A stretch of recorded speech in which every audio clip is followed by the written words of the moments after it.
بسم اللہ الرحمن الرحیم۔ السلام علیکم ناظرین، حاضر خدمت ہے آپ کا میزبان عبدالقدوس راولپنڈی، اسلام آباد اور واشنگٹن کی تازہ ترین خبروں اور اطلاعات کے ساتھ۔ ناظرین، شاعر مشرق حضرت علامہ اقبال رحمۃ اللہ علیہ کا فرمان عالی شان ہے کہ حادثہ وہ جو ابھی پردہ افلاک میں ہے، حادثہ وہ جو ابھی پردہ افلاک میں ہے، عکس اس کا میرے آئینہ ادراک میں ہے۔ اللہ والوں کو مستقبل قریب اور مستقبل بعید میں پیش آنے والے واقعات کے حوالے سے اکثر اشارے دے دیے جاتے ہیں۔ ایسے ہی ایک اشارے کے حوالے سے لاہور کی بزرگ روحانی شخصیت حضرت بابا جی داتا دربار والوں نے عید پر بڑی عیدی کی پیشگوئی کی تھی۔ Adiala jail, G H Q اور واشنگٹن سے جو تازہ اطلاعات سامنے آئی ہیں، ان سے لگ یہ رہا ہے کہ قوم کے لیے بھی اور عمران خان کے لیے بھی اور جنرل عاصم منیر کے لیے بھی اور فوج کے لیے بھی تیار ہے۔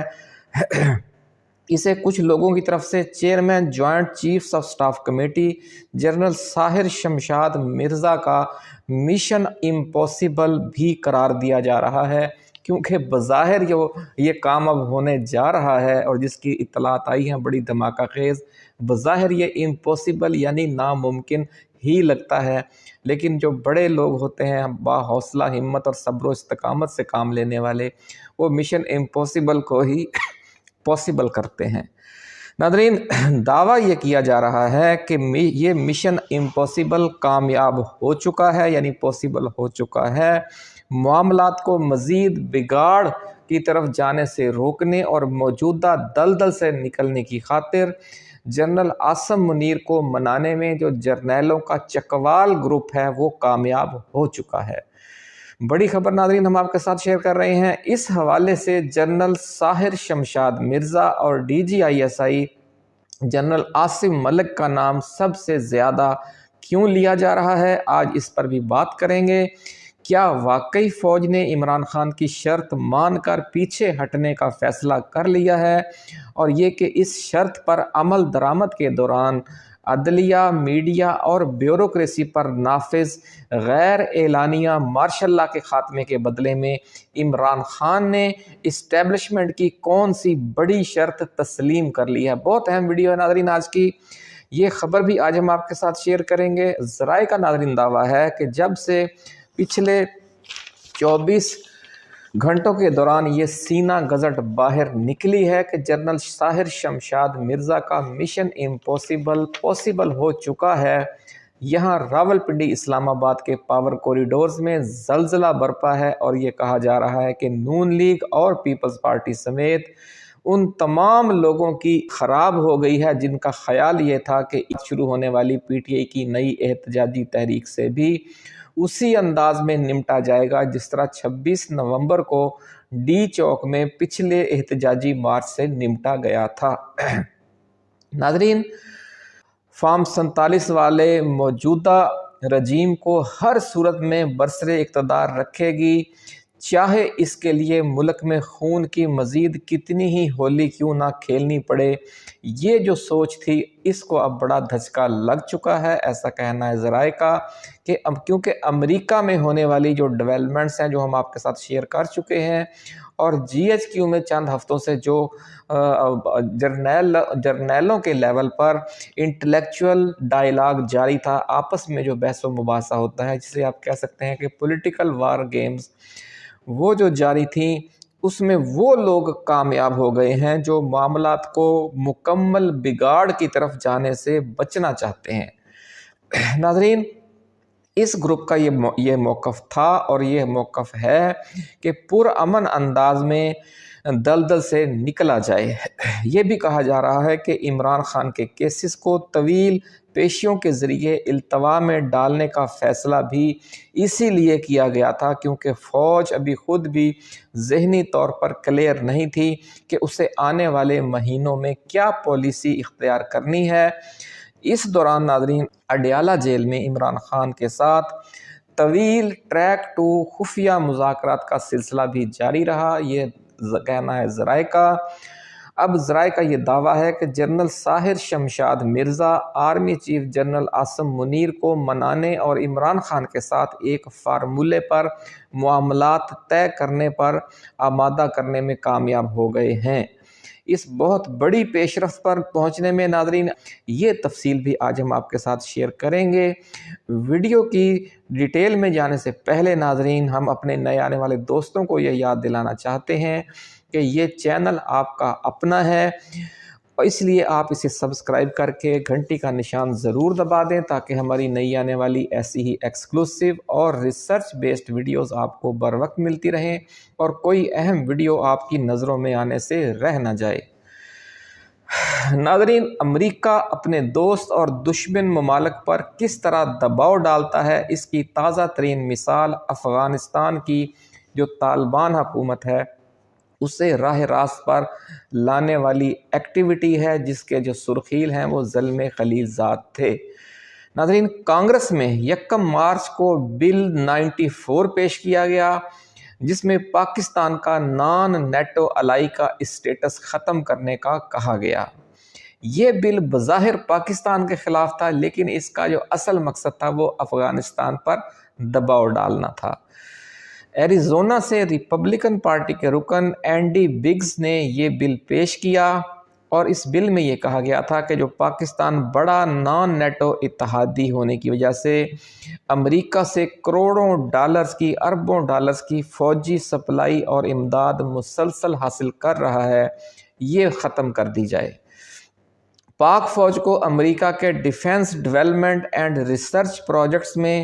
اسی نان نیٹو الائی کی وجہ سے حصہ لینے کا موقع ملتا ہے، شامل ہونے کا۔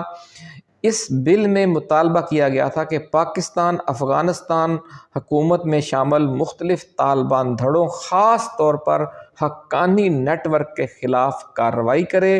اور افغان طالبان سے جڑے تمام نیٹ ورکس کے خلاف ٹھوس اقدامات کرے۔ اگر پاکستان ایسا نہیں کرتا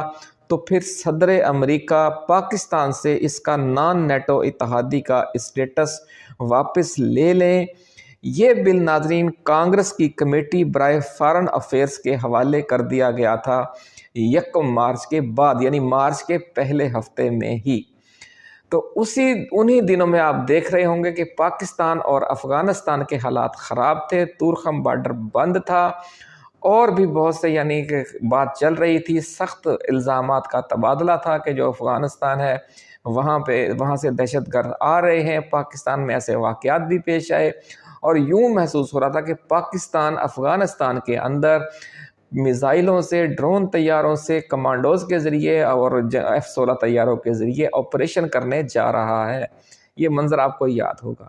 تو ایک طرف امریکہ سے یہ دباؤ تھا، دوسری طرف پاکستان نے بھی اس کی پوری تیاری کی ہوئی تھی۔ تو اس دباؤ کی وجہ سے جو افغانستان کے جو 2 دھڑے ہیں، یعنی حقانی نیٹ ورک اور ملا ہیبت اللہ اخوند زادہ کا جو امیر المومنین ہیں، ان کے طالبان کے امیر ہیں، ان کے درمیان اس حوالے سے کشمکش اپنی انتہا کو پہنچی ہوئی تھی کہ امریکہ کے ساتھ ہم نے لڑنا ہے یا ڈیل کرنی ہے۔ تو یوں آپ دیکھیں کہ کس طریقے سے ایک بل پیش ہوتا ہے کانگریس میں اور اس کے گرد پھر پوری ایک عمارت بنی جاتی ہے دباؤ ڈالنے کی۔ یہی فارمولہ پاکستان کے بارے میں بھی استعمال کیا گیا۔ جب ناظرین یہ دباؤ اپنے انتہا کو پہنچ گیا، جس میں امریکی صدر کو یہ پھر اختیار دیا گیا تھا کہ وہ ڈپلومیسی، اگر آمین ڈپلومیسی پر پاکستان اور افغانستان عمل کرتے ہیں تو پھر تو وہ اس حوالے سے کوئی سخت اقدامات نہ کریں، بصورت دیگر یہ جو بل ہے اس کے ذریعے پاکستان کا نان نیٹو اتحادی کا سٹیٹس ختم کر دیا جائے اور اربوں ڈالر کی جو امداد ہے وہ روک لی جائے۔ ذرائع کا دعویٰ ہے کہ جس طرح پھر طالبان حکومت دباؤ میں آ گئی، یا ایک اس نے سوچا کہ اب امریکہ سے ہم نے کیا بار بار لڑنا ہے، اس لیے انہوں نے امریکہ کے ساتھ صلح کر لی اور یہ بل جو ہے وہ پیش ہونے کی اب کانگریس میں نوبت ہی نہیں آئے گی۔ ذرائع کا ایسا کہنا ہے کہ جو بل 94 ہے۔ اچھا جی، اب اس میں ہوا کیا کہ پھر افغانستان نے امریکی جو قیدی تھا وہ اسے رہا کر دیا اور امریکہ نے بھی جو حقانی نیٹ ورک کے سربراہ اور وزیر داخلہ تھے سراج الدین حقانی اور ان کے بھائی اور کزن، ان سب کے نام جو سر کی قیمت والی فہرست سے نکال دیے۔ تو ناظرین یہ ہوتا ہے قانون پیش کرنے کے مختلف قسم کے مقاصد میں سے ایک مقصد کہ کسی طرح دباؤ میں لا کر اس ملک کو، اس رجیم کو راہ راست پر لایا جائے، یا جو امریکہ چاہتا ہے اس سے ہم آہنگ پالیسی اختیار کرنے پر مجبور کیا جائے۔ اسی پالیسی کے تحت پھر زلمے خلیلزاد کا افغانستان کا دورہ بھی ہوتا ہے، اور یہ کہا جا رہا ہے کہ اب برف پگھل چکی ہے، دونوں طرف سے بہت سے معاملات بڑی تیزی سے آگے بڑھ رہے ہیں۔ اب اسی قسم کا بل ہے جو ولسن لے کر آئے، امریکی کانگریس میں پیش کیا ہے جو انہوں نے۔ پاکستان میں بحالی جمہوریت اور عمران خان سمیت سیاسی اسیروں کی رہائی کے حوالے سے اس کے بھی قانون بننے کی نوعیت نہیں آئے گی، نوبت نہیں آئے گی، اور معاملات اس سے بہت پہلے فائنل ہو جائیں گے۔ اپنی سابقہ ویڈیوز میں ناظرین آپ کو یاد ہوگا کہ ہم نے یہ امکان بھی پیش کیا تھا کہ یہ جو کہتے ہیں کہ جناب بل فلاں مہینے میں جا کر یہ قانون بن جائے گا، پھر 180 روز کے اندر صدر اس کو نافذ کریں گے، یہ ہوگا وہ ہوگا، تو اسی ویڈیو میں آپ کو یاد ہوگا ہم نے آپ سے کہا تھا کہ شاید یہ نوبت نہ آئے، کیونکہ اب جب یہ بلیک اینڈ وائٹ میں یہ بل سامنے آ گیا تو یہ ہماری رجیم کے لیے، ہمارے آرمی چیف کے لیے ایک بالکل کلیئر کٹ میسج امریکہ کی طرف سے کہ جناب اگر آپ ہماری بات نہیں مانتے اور عمران خان کی رہائی اور ملک میں بحالی جمہوریت کے حوالے سے جو ہماری ڈیمانڈز ہیں، اور جو بائیڈن سرکار کا مسلط کیا ہوا بائیڈن باقیات والا فارم 47 والا سسٹم ہے، اس کو اگر آپ ختم نہیں کرتے تو پھر ہم یہ کریں گے، وہ انہوں نے بلیک اینڈ وائٹ میں سامنے لا کر پیش کر دیا ہے۔ تو ذرائع کہتے ہیں کہ یہ دباؤ کارگر ثابت ہو گیا ہے امریکہ کی طرف سے جو ڈالا گیا، اور ذرائع کا دعویٰ ہے کہ اس دباؤ کو جو مسلسل بڑھتا ہی جا رہا ہے محسوس کرتے ہوئے پاک فوج نے بھی اپنی حکمت عملی میں تبدیلی کر لی ہے، اور اس حوالے سے جو فوج کے اندر انٹلیکچول ڈائیلاگ جاری تھا جس کی ابھی ہم نے آپ کو خبر دی، اس میں بھی، اور جو پی ٹی آئی کے سربراہ عمران خان کے ساتھ اڈیالہ جیل میں ٹریک 2 مذاکرات تھی، اس میں بھی بڑا بریک تھرو ہو چکا ہے، یہ کہنا ہے ذرائع کا۔ ناظرین، chairman joint chiefs of staff committee general Sahir Shamshad Mirza کی سربراہی میں سینئر جرنیلوں کا ایک group army chief general Asim Munir اور ان کے خاص رفقۂ کار کو یہ باور کروانے میں کامیاب ہو گیا ہے کہ عمران خان کو اور پی ٹی آئی کو دیوار سے لگانے کی پالیسی کو اب ختم کرنے کا وقت آ گیا ہے، کیونکہ اگر آج یہ کام نہ کیا گیا تو پھر وقت ہاتھ سے گزر بھی سکتا ہے۔ ایک طرف امریکہ سے دباؤ بڑھتا جائے گا تو دوسری طرف پاکستان کے جو 2 قریب ترین دوست ہمسایہ ممالک اور دوست ممالک ہیں، سعودی عرب اور چین، وہ بھی مزید ناراض ہو سکتے ہیں، جو پہلے ہی بار بار بڑے طریقے سے عمران خان کی واپسی کا مطالبہ کرتے آ رہے ہیں، لیکن کھل کر یہ بات اظہار اس کا نہیں کرتے۔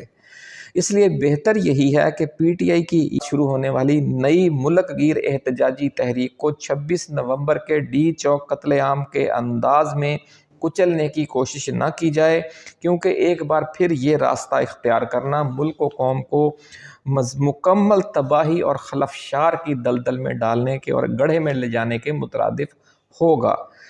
ناظرین، ذرائع کا دعویٰ ہے کہ پاک فوج کی اعلیٰ قیادت پچھلے 3-4 ہفتوں سے اس حوالے سے مسلسل آپس میں مشاورت کے عمل سے گزر رہی تھی اور گزر رہی ہے، اور عمران خان کے ساتھ بھی اس دوران اہم مذاکرات اور پس پردہ خفیہ رابطے ہوئے۔ یہ کہا جا رہا ہے کہ ان مذاکرات میں اسٹیبلشمنٹ کی طرف سے اس خواہش کا اظہار کیا گیا کہ عمران خان اور ان کا سوشل میڈیا اداروں کے خلاف مکمل سیز فائر کی یقین دہانی کروائے تو بہت سے معاملات میں پی ٹی آئی کو اس موجودہ بند گلی سے نکلنے کا راستہ دیا جا سکتا ہے، اور خان سے اس حوالے سے پکی ضمانت مانگی گئی کہ اگر وہ یہ ضمانت دے دیں تو نہ صرف عمران خان بلکہ پی ٹی آئی کے تمام اسیروں کو رہا کر دیا جائے گا، اور باقی معاملات بھی پھر سیاسی انداز میں طے کر لیے جائیں گے۔ ناظرین، ذرائع کا دعویٰ یہ ہے کہ عمران خان نے اس حوالے سے یہ شرط پیش کی کہ اگر فوج اور جرنیل یہ چاہتے ہیں کہ ہم ان کا نام نہ لیں اور اب تک ہمارے ساتھ جو ظلم و ستم اور زیادتیاں ہو چکی ہیں ہم وہ سب کچھ بھول جائیں اور مثبت انداز میں ملک و قوم کی خاطر آگے بڑھنے کا راستہ نکالیں، تو ملک و قوم کو موجودہ دلدل سے نکالنے کی جو ذمہ داری ہے وہ صرف پی ٹی آئی پر تو نہیں ہے، فریق مخالف بھی قربانی دے، ہم بھی قربانی دینے کے لیے تیار ہیں۔ لیکن پھر انہوں نے کہا کہ ہم تو یہ قربانی دیں گے، اس کے بدلے میں اس کے عوض شرط کیا فوج مانے، وہ شرط یہ انہوں نے پھر پیش کی کہ پھر اگر ہم ایسا کرتے ہیں کہ ہم اداروں کا نام نہ لیں، ہم عاصم منیر کا نام نہ لیں، ہم کسی جرنیل کا نام نہ لیں، ہم 9 مئی کا نام نہ لیں، ہم 26 نومبر کا نام نہ لیں، ہم 8 فروری کا نام نہ لیں، ہم کوئی ذکر ہی نہ کریں جو گزر چکا، 100 گزر چکا، مٹی پاؤ دے آگے چلو، تو پھر فوج اور ISI کی طرف سے بھی عدلیہ، میڈیا اور بیوروکریسی پر جو غیر اعلانیہ مارشل لا نافذ ہے اسے بھی اٹھا لیا جائے، اسے ختم کیا جائے۔ اس کے بعد PTI سمیت جو اپوزیشن جماعتیں ہیں اپنی جمہوری، سیاسی اور عدالتی جنگ کے ذریعے فارم 47 حکومت کے ساتھ خود ہی نمٹ لیں گی۔ یہ ہے پھر ناظرین جو خان نے آگے سے جواب دیا، کیونکہ لوگ کہتے ہیں جی خان مذاکرات نہیں کرتا، خان مذاکرات بھی کرتا ہے لیکن بڑی دلیل سے بات کرتا ہے۔ ذرائع کا ناظرین دعویٰ ہے کہ اس سلسلے میں ایک فائنل ڈرافٹ اب تیار کیا جا چکا ہے کہ دونوں فریق کس کس حوالے سے پیچھے ہٹیں گے اور آئندہ کا لاہ عمل کیا ہوگا، اور اس ڈرافٹ کی تیاری میں chairman joint chiefs of staff committee general Sahir Shamshad Mirza اور ISI کے موجودہ سربراہ لیفٹیننٹ جنرل عاصم ملک نے انتہائی کلیدی کردار ادا کیا ہے، ایسا دعویٰ ہے ذرائع کا۔ ناظرین اس دھماکہ خیز پیش رفت میں پاک فوج کے چکوال گروپ کے سینئر فوجی افسران کی مخلصانہ کاوشوں کا بار بار ذکر بھی آ رہا ہے، کیونکہ خود پاک فوج کے اندر سے بھی اوپر سے نیچے تک موجودہ نہ ختم ہونے والی مہاجرائی کے حوالے سے یہ سوچ پیدا ہو چکی ہے کہ ملک کے سیاسی مسائل کو سیاستدانوں کے ذریعے حل کرنے کا راستہ اختیار کرنا چاہیے، اور فوج اس حوالے سے اپنا اثر و رسوخ اور ریاستی طاقت کا جو استعمال کبھی ایک فریق کے حق میں کرتی ہے، کبھی دوسرے فریق کے حق میں، یہ استعمال کرنے کی جو پرانی حکمت عملی ہے اب اس سے باہر نکلا جائے۔ ناظرین سوشل میڈیا پر سابق آرمی چیف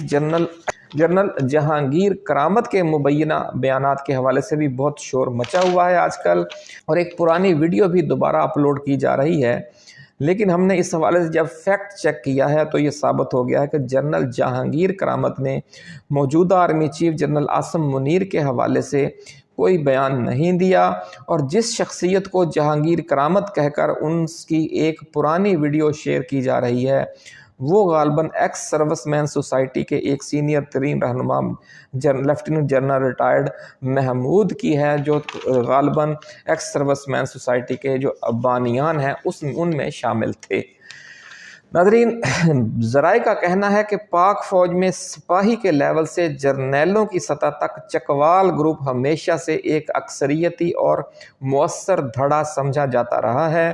سابق DG ISI لیفٹیننٹ جنرل فیض حمید بھی اسی چکوال گروپ کا حصہ تھے، اور ذرائع کا کہنا ہے کہ موجودہ چکوال گروپ ان کے خلاف جاری اس کورٹ مارشل کی اسپیڈ سلو کروانے میں بھی کامیاب ہو چکا ہے، اور معاملات اب افہام و تفہیم کی طرف بھی جا رہے ہیں۔ یعنی جو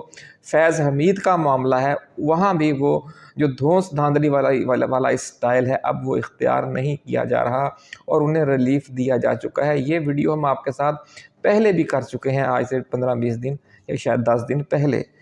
ناظرین اور یہ بھی عمران خان نے جو بیان دیا پہلے بھی بار بار کہا، اب بھی وہ یہ بار بار کہہ رہے ہیں، اور انہوں نے یہ موقف بار بار دہرایا ہے کہ ملک بھی میرا ہے اور فوج بھی میری ہے، اس لیے انہوں نے PTI کے ساتھ ہونے والے مظالم پر معاف کرنے والی پالیسی اسی وسیع تر تناظر میں اختیار کرنے کی یقین دہانی کروا دی ہے، تاکہ صوبوں کے درمیان اختلافات، ناراض گروپوں کے ساتھ معاملات اور سیاسی جماعتوں کی آپس کی کشمکش سب کچھ جو ہے وہ سیاسی طریقے سے آئین کے اندر رہتے ہوئے طے کیا جائے، اور ریاست کی طرف سے طاقت کو، جو ریاستی طاقت ہے اس کو داخلی معاملات میں کسی صورت میں استعمال نہ کیا جائے، اور یہ جو سلسلہ ملک کے اندر غیر اعلانیہ مارشل لا نافذ ہے اس کو اٹھا لیا جائے۔ تو ناظرین اپنا خیال رکھیے گا، اللہ حافظ۔ پاکستان زندہ باد۔